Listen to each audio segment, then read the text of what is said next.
Amén, gloria a Dios. Señor los bendiga a todos en esta tarde preciosa que tenemos.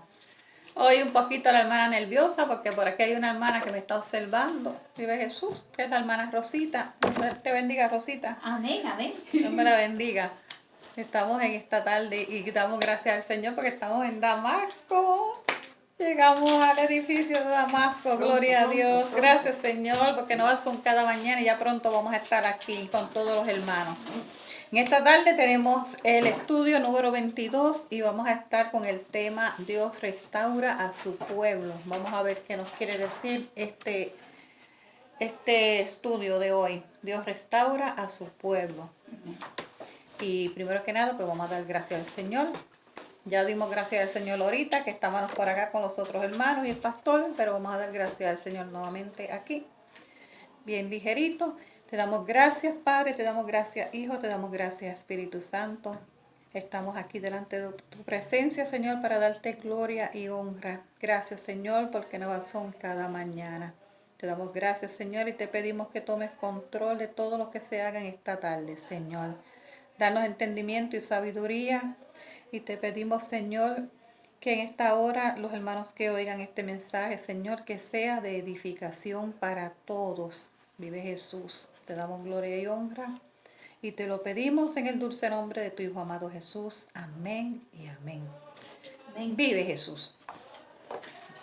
Tenemos el pensamiento central que nos dice: las reprensiones de Dios a su pueblo no son para destrucción, sino para restauración. Y el texto áureo nos dice: y dejaré en medio de ti un pueblo humilde y pobre, el cual confiará en el nombre de Jehová. En Sofonías 3 y el verso 12.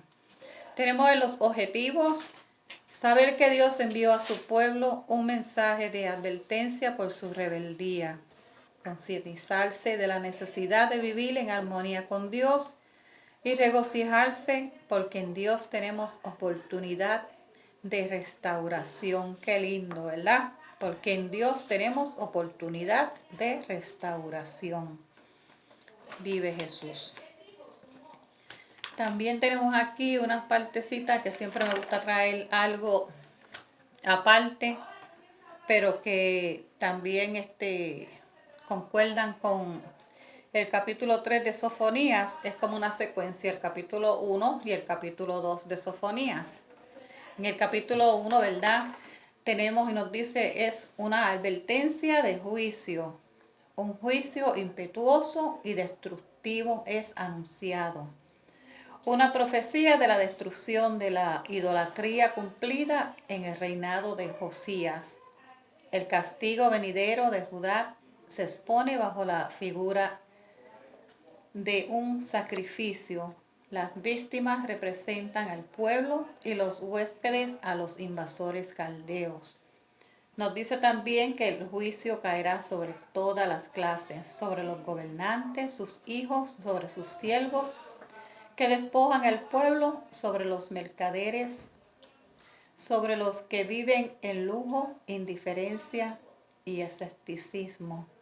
También dice una descripción del día de Jehová, el día de su venganza sobre los culpables. Vive Jesús.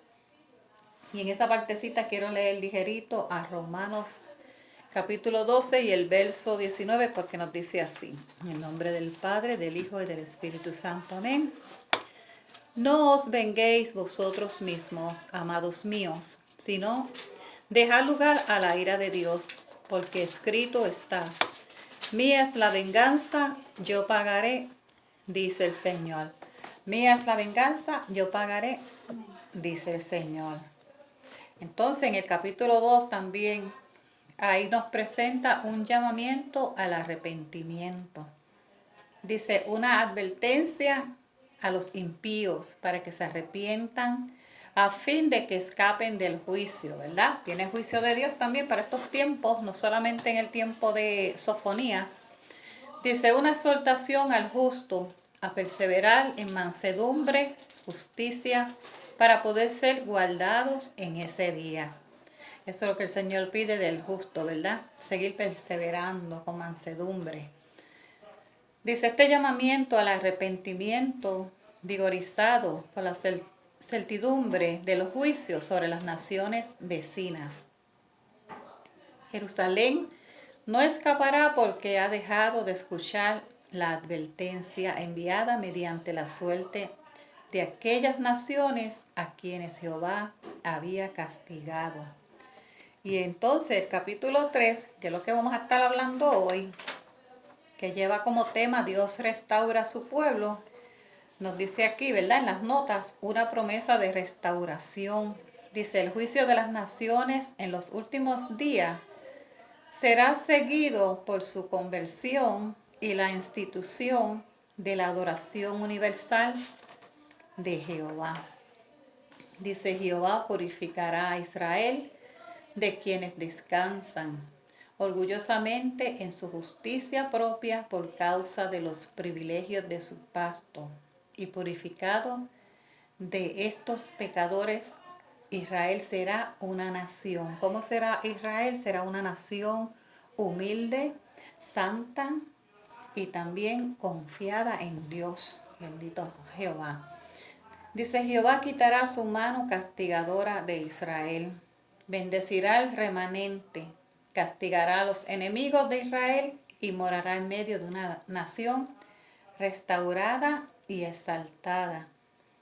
Dice, Dios siempre hace una advertencia, hace un llamado y siempre una promesa, ¿verdad? Él siempre cumple con lo que Él promete.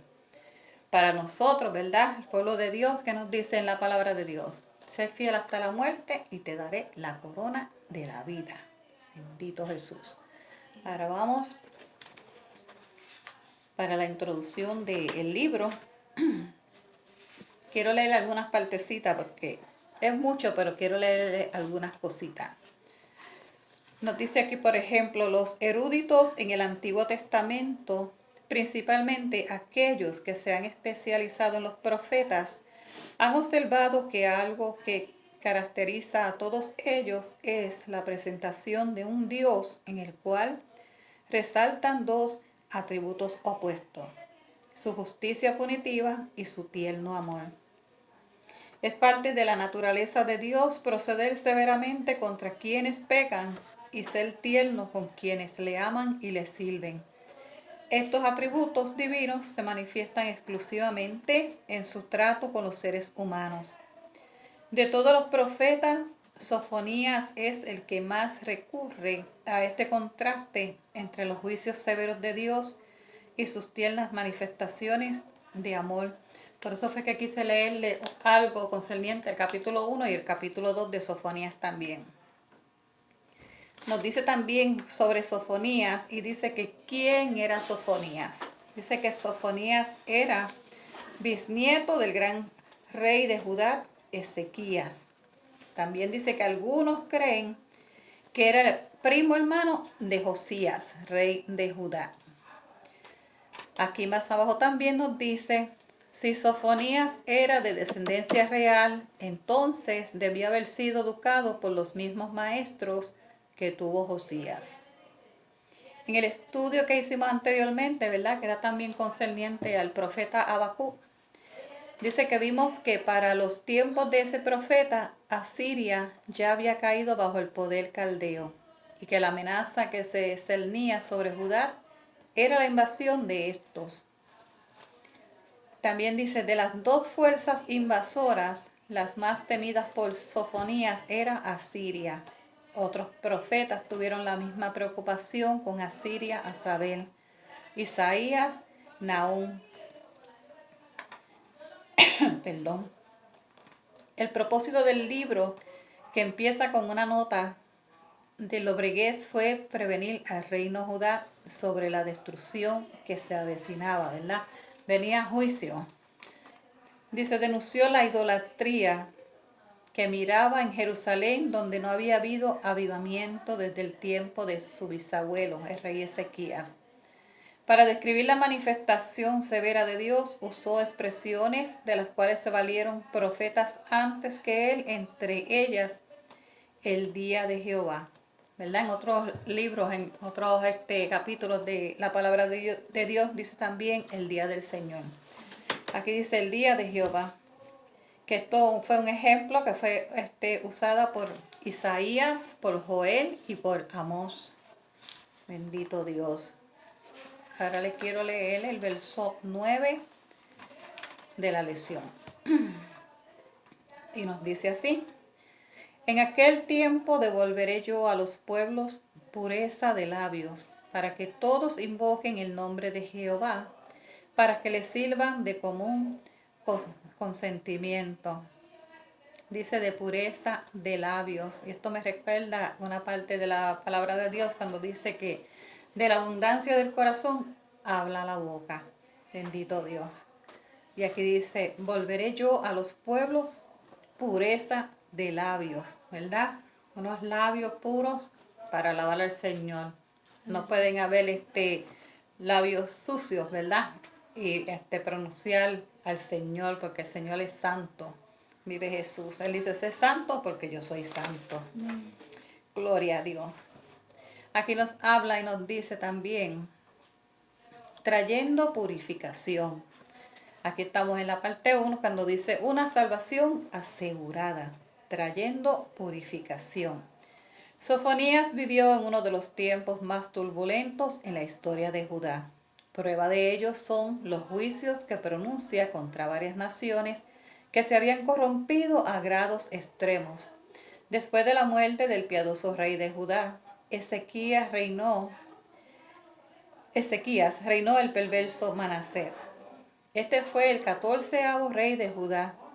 Reinó durante 55 años, según la tradición judía, mandó a cerrar al profeta Isaías, quien tenía cerca de 90 años. También nos dice el historiador Flavio Josefo, dice que Manasés mató salvajemente a todos los hombres justos entre los hebreos. Después de este rey infame, reinó durante 2 años Amón, quien también se caracterizó por sus perversidades. Podemos ver en este otro libro que traje, que habla concerniente a los reyes y profetas de tanto de Judá y de Israel. Y podemos ver cuántos reyes malos habían en esos tiempos. Manarrosi, que muchos reyes malos habían. Tenemos Ocosías, tenemos a Atalía, tenemos a Manasés, Amón, Joacás, Joacín, Joaquín, Sedequías. Y si seguimos por ahí, hacemos una lista de todos esos reyes malvados que hubieron para ese tiempo. Aquí en Sofonías y Jeremías dice, dedicaron parte de sus libros para describir la vergonzosa situación de Judá durante los reinados de estos corruptos gobernantes. El capítulo 3 de Sofonías empieza con un ay. Este ay está dirigido en contra de Jerusalén, sus príncipes, jueces, profetas, sacerdotes. La ciudad es descrita como rebelde, contaminada y opresora. Este estado de perversión se debió a no haber escuchado la voz de Dios, ni haber recibido corrección, no haber confiado en Dios, ni haberse acercado a Él. La ciudad se encontraba en esta deplorable condición porque sus líderes políticos, jurídicos y religiosos no eran solamente nada más que corruptos. Vive Jesús. Dice también, una vez que los juicios hubiesen cumplido su misión, el siguiente paso sería la intervención santificadora de Dios. Él promete devolver a los pueblos pureza de labios. Y nos hace una pregunta, dice, ¿por qué pureza de labios? Porque los labios de la gente eran usadas para invocar los nombres de dioses paganos. Por eso, por medio de Oseas, el Señor anunció, porque quitaré de su boca los nombres de los Baales, y nunca más se mencionarán sus nombres. Y aquí también hay una parte que dice, una prueba de la corrupción que prevalecía es que Dios había determinado la destrucción de la nación. Y según el capítulo 1, dice, él usó varios verbos, ¿verdad? Como dice, destruiré, cortaré, raeré, extenderé mi mano, exterminaré, castigaré, escudriñaré y atribularé, muchas cosas, ¿verdad? Y va a ser Dios. Vamos ahora a leer el verso 10 y el 11. El verso 10 y el 11 nos dice: de la región más allá de los ríos de Etiopía me suplicarán, la hija de mis esparcidos traerá mi ofrenda. En aquel día no serás avergonzada por ninguna de tus obras con que te rebelaste contra mí, porque entonces quitaré de en medio de ti a los que se alegran en tu soberbia, y nunca más te ensolvecerás en mi santo monte. Vive Jesús. Dice en esta parte: obsérvese el orden en que ocurrirán los sucesos que se predicen. Primero viene la purificación, luego sigue la invocación del hombre de Dios y a continuación el traerle ofrendas. Pero ¿cuándo es que sucederá esto? ¿A qué periodo se refieren las palabras en aquel tiempo? Se pueden sugerir lo siguiente: cuando Israel regresara del cautiverio babilónico, el periodo de la gracia cuando el evangelio sería proclamado, al regreso del pueblo judío a la tierra prometida, como consecuencia de la restauración como nación soberana, y al milenio. Las posibilidades son dos, que se refieren al periodo de la gracia en el cual se anuncia el acto redentor de Dios en Cristo Jesús, o al milenio, esto según la posición premilenianista de la segunda venida de Cristo. La promesa del Señor es que de los lugares más remotos del sur, Etiopía, vendrán las gentes para servir a Dios. También aquí se habla de la restauración del pueblo judío esparcido por lugares distantes hacia el sur. A pesar de haber sufrido la rigurosidad del castigo divino que le llevó al cautiverio, sigue siendo reconocido como el pueblo de Dios, ¿verdad? Israel sigue siendo conocido como el pueblo de Dios. Vive Jesús. Dice, ahora nótese que después de la purificación viene la verdadera invocación del nombre de Dios y el servicio entusiasta. Dice, Dios no solamente purifica al que se vuelve a Él, sino que además lo capacita para que invoque su nombre. Le sirve con entusiasmo, le cambia la naturaleza interior y quita de su conciencia toda acusación por los pecados cometidos. Solamente quienes han sido purificados por la sangre de Cristo pueden invocar efectivamente el nombre de Dios, servirle, tener un nuevo corazón y experimentar paz interior, ¿verdad? Esa paz que solamente la da Cristo Jesús, porque Él lo dijo en su palabra, ¿verdad? Mi paz os dejo, mi paz os doy, no como el mundo la da, yo os la doy. Bendito Dios. Vamos ahora a los versos 12 y 13, que nos dice: y dejaré en medio de ti un pueblo humilde y pobre, el cual confiará en el nombre de Jehová. El remanente de Israel no hará injusticia ni dirá mentira, ni en boca de ellos se hallará lengua engañosa, porque ellos serán apacentados y dormirán, y no habrá quien los atemorice. Gloria a Dios, aleluya. Dice, cuando ya lo indicamos, este remanente puede ser el pueblo judío que seguía temiendo a Dios y regresaba del cautiverio. Además, puede ser una referencia a aquellos que reciben el Evangelio, o también al pueblo judío durante el reinado milenial de Cristo. Hay otros comentaristas en la Biblia que ven en este remanente a los judíos fieles a Dios. Dice que a pesar de no tener el conocimiento de Cristo, aún estos judíos, ¿verdad?, siguen esperando al Mesías. Dice, observe que Sofonías no afirma que todos los descendientes de Abraham eran automáticamente el remanente de Israel, sino solamente aquellos que no habían sido infieles al pacto concertado con Dios. Se les llama remanente porque los demás, la gran mayoría, habrían perecido bajo el juicio de Dios o porque sencillamente Él no los reconocía. Para poder ser reconocidos por Dios como parte de su pueblo, es necesario es necesario llenar los requisitos que Él estipula. Dice a los judíos que reclamaban ser hijos de Abraham, el Señor les dijo que eran hijos del diablo. Porque si no hay obediencia a Dios, uno se descalifica como hijos suyos. Vive Jesús. Tiene que haber obediencia, ¿verdad? Y como nos dice en 2 Corintios 5:17, que nos habla y nos dice en su palabra, de modo que si alguno está en Cristo, nueva criatura es, ¿verdad? Todas las cosas viejas fueron hechas, ¿verdad? Ya lo que hacíamos antes, ya eso no lo podemos hacer, ¿verdad? Porque todas las cosas ahora son nuevas. Bendito Dios. Dice, las cosas viejas pasaron, y aquí todas son hechas nuevas. El que robaba ya no roba, ¿verdad? El que mataba ya no mata, porque todas las cosas son hechas nuevas.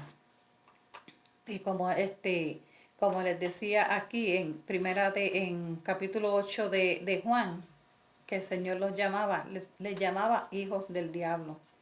Vive Jesús. ¿Por qué? Porque no hacían la obediencia a Dios, ¿verdad? El que no hace obediencia a Dios es descalificado, porque lo dice aquí en esta parte. Dice el aspecto ético y de rectitud interior en concordancia con las demandas divinas es impredecible para poder calificar como parte del pueblo escogido. No es asunto solamente de hacer profesión de fe, ¿verdad? Muchos hacen profesión de fe, pero siguen haciendo lo que ellos quieren, ¿verdad? Siguen haciendo lo mismo y no puede ser así.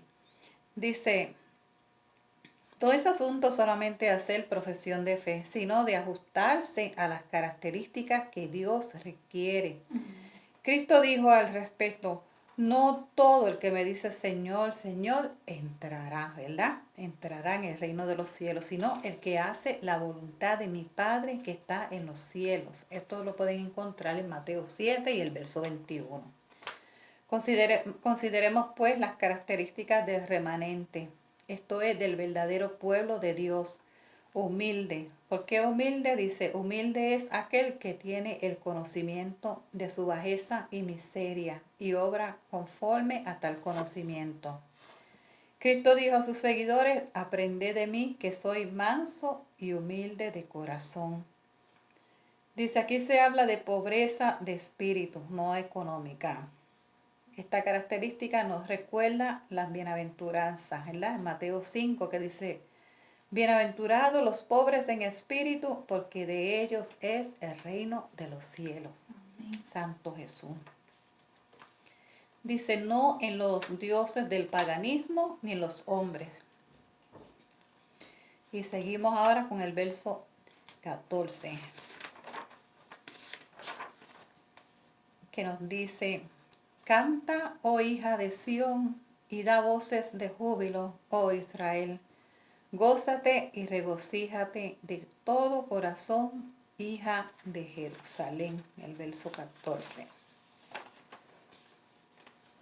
Anteriormente en el verso 13, ¿verdad? Dice, se afirma que el remanente de Israel tendrá además de las características señaladas, como en el verso 12, las siguientes. Dice, no hará injusticia, no dirá mentira, ni tendrá lengua engañosa. Estas son unas características, ¿verdad? Y dice, son la exteriorización en las relaciones humanas de las tres virtudes anteriores de las cuales habla el verso 12. Esto es, el que es humilde, pobre de espíritu y confía en Dios, tratará con justicia y veracidad a sus semejantes. También la palabra de Dios nos dice, ¿verdad? Ama a tu prójimo como a ti mismo. Amén. Dice, la mejor manera de evidenciar las virtudes del alma es por medio de la conducta. Dice, el carácter es lo que uno es cuando está solo. Eso es el carácter, ¿verdad? Pero la conducta es cómo uno se comporta al tratar a la gente. Son dos puntos diferentes. Dice, pero la conducta es cómo se comporta uno al tratar a la gente.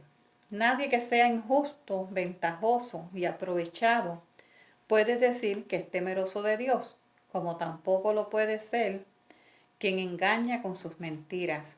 Dice, una vez que se poseen las virtudes requeridas por Dios para poder ser parte de su pueblo, se puede gozar por anticipado al saber que cosas buenas vendrán de parte de Dios. En este verso 14 contiene el llamado triple a la celebración. Canta, da voces de júbilo, gózate y regocíjate. ¿A quiénes está dirigida la exhortación, verdad? Que nos hace una pregunta. Y dice, a la hija de Sión, esto es, los habitantes de Judá, Israel, esto es, todas las 12 tribus, y a Jerusalén, la capital de la nación, que esa fue la ciudad escogida, ¿verdad? La ciudad escogida por Dios, el pueblo de Dios. Después de la severa denuncia de la situación en que se encontraba la nación y de los juicios inevitables que caerían sobre ella, se le dice al pueblo que se regocije de todo corazón.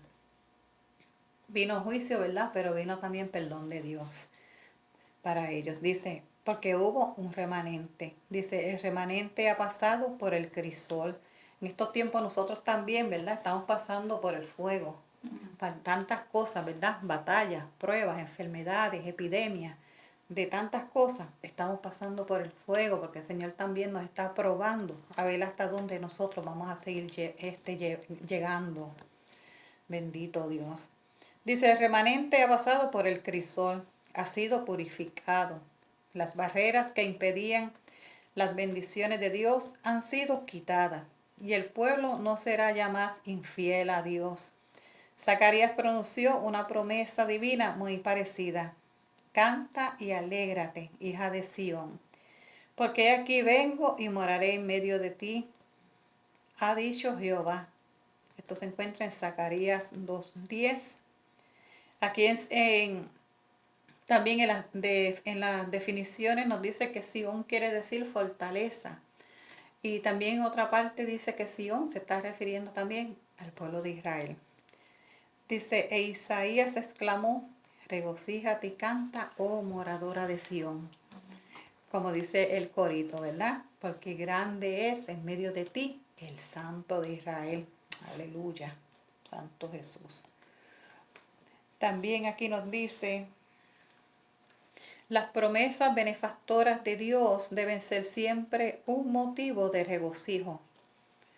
El pueblo de Dios no debe esperar que suceda algo extraordinario para empezar a gozarse, ¿verdad? Tenemos que estar gozosos en el Señor en todo tiempo.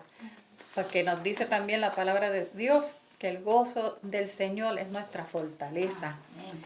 Tenemos que estar gozosos en el Señor en todo tiempo. Venga lo que venga, pero ¿cómo es? Confiando siempre en el Señor. Dice, el pueblo de Dios no debe esperar que suceda algo extraordinario para empezar a gozarse. Lo puede hacer por anticipado, sabiendo que lo que le ha sido prometido a su debido tiempo acontecerá, ¿verdad? Y a veces vienen cosas y todas las cosas a veces vienen cosas para bien para nosotros, Amén. ¿verdad? ¿Sí? Y yo en este tiempo de todo esto que está sucediendo, de las epidemias que hablan, ¿verdad? Del coronavirus, han venido, a pesar de todo eso que la gente habla, han llegado tantas bendiciones a mi vida. Qué cosa, ¿verdad? Pero han venido bendiciones a mi vida. Y eso también nos ha ayudado a nosotros mismos como cristianos. Porque yo sé que, ¿cómo es? El enemigo se equivocó. Él pensaba que al cerrar todos los edificios, los hermanos se iban a olvidar del Señor. Y es cuando más estamos, más pendientes, ¿verdad? Donde quiera tú ves una predicación, donde quiera tú ves un hermano trayendo un mensaje y qué lindo, ¿verdad? Porque la iglesia somos nosotros. Nosotros somos la iglesia, ¿verdad? El pueblo de Dios. Vive Jesús. Y no importa que el edificio esté cerrado, pero nosotros no estamos cerrados. Gloria a Dios, qué bueno. Y damos la gloria y la honra al Señor por eso, ¿verdad? Porque el Señor nos da victoria en medio de tanta aflicción y tantas cosas. El Señor nos da victoria. El enemigo se equivoca. Y eso me acuerda seguida a mi pastor Nieves, que no está con nosotros, pero él decía, tanto que yo le tiro a esta gente y siguen adorando al Señor, siguen buscando del Señor. Vive Jesús. El pastor tenía toda la razón. Gloria a Dios. Vamos a leer el 15 y el 16, ya casi estamos terminando. El 15, 16, perdón, dice, Jehová ha apartado tus juicios, ha echado fuera tus enemigos. Jehová es rey de Israel. En medio de ti nunca más verás el mal. En aquel tiempo se dirá a Jerusalén, no temas, Sión, no se debiliten tus manos. Aleluya. Ve, aquí se está refiriendo a Israel, al pueblo de Dios. Dice en los siguientes versículos, el profeta da las razones porque el pueblo escogido debe regocijarse. El gozo del pueblo de Dios no ocurre en el vacío. Tiene sus puntos de referencia. Y estos son las intervenciones de Dios. Nos dice también que cuando Sofonías dice que Jehová ha apartado sus juicios de su pueblo, infiere que le ha perdonado sus pecados. Vive Jesús, como la otra lección atrás, que nos decía el tema, Dios es un Dios justo, ¿verdad? Dios es un Dios justo.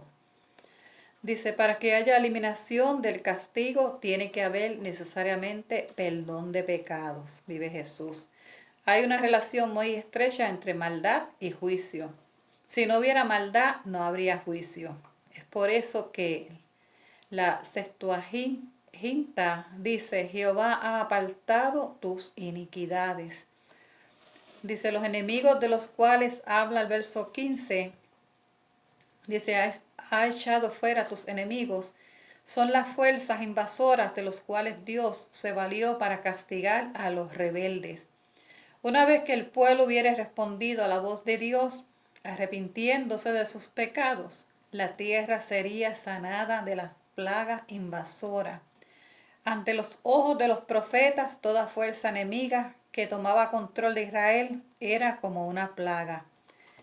Y como el Señor le dijo al rey Salomón, si se humillare mi pueblo sobre el cual mi nombre es invocado, y oraren y buscaren mi rostro, y se convirtieren de sus malos caminos, entonces yo oiré desde los cielos, y perdonaré sus pecados, y sanaré todo Dios. Segunda de Crónicas, capítulo 7, y el verso 14. Porque Dios es un Dios justo. Él no quiere que nadie se pierda, sino que todos procedan al arrepentimiento. Amén. Pero Él quiere que, ¿verdad?, que haya humillación, pero que sea humillación de todo corazón. Bendito Dios.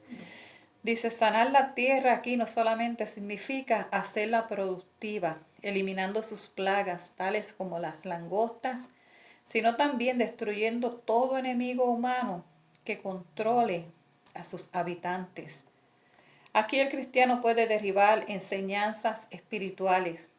No se puede tener paz, felicidad ni victoria espiritual a menos que los enemigos del alma sean expulsados.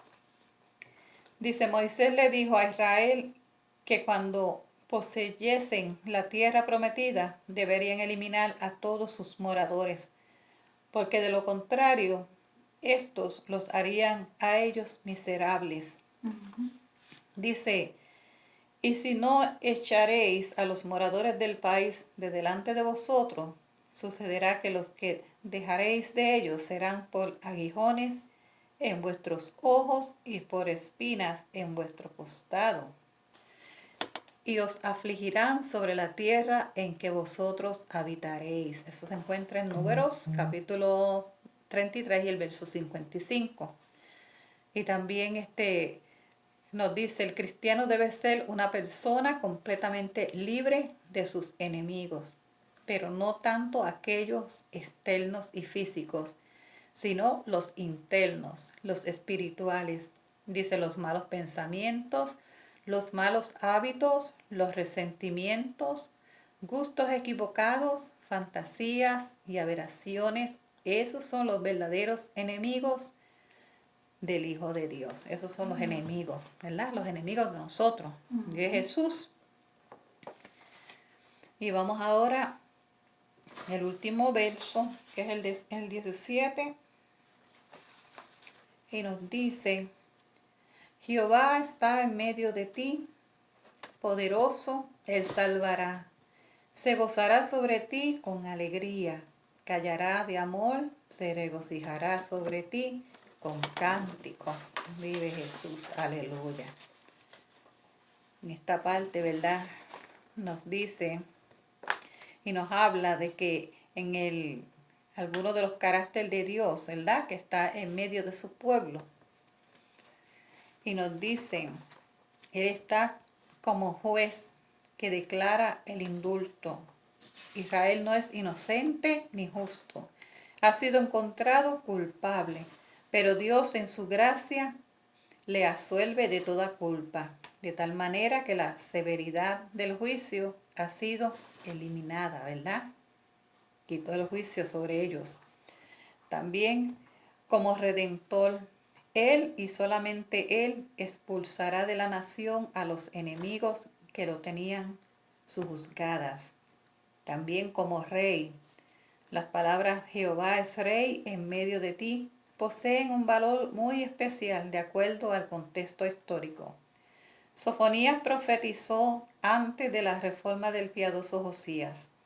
Toda prevalecía en Judá a la influencia nefasta de los reyes anteriores, por ejemplo, Manasés y Amón, de manera que monarquía era sinónima de corrupción y tragedia, ¿verdad? Como se había dicho anteriormente, todos esos reyes malvados que habían en ese tiempo.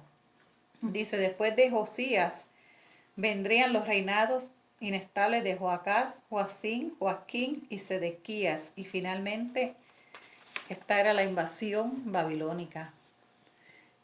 En el cuarto también nos dice como poderoso Salvador. Las palabras del verso 17, poderoso, Él salvará. Dice, el poderoso te salvará. Dios es el sujeto que produce la acción y su pueblo el objeto directo. Mientras que en el punto 2, su acción consiste en expulsar a los enemigos.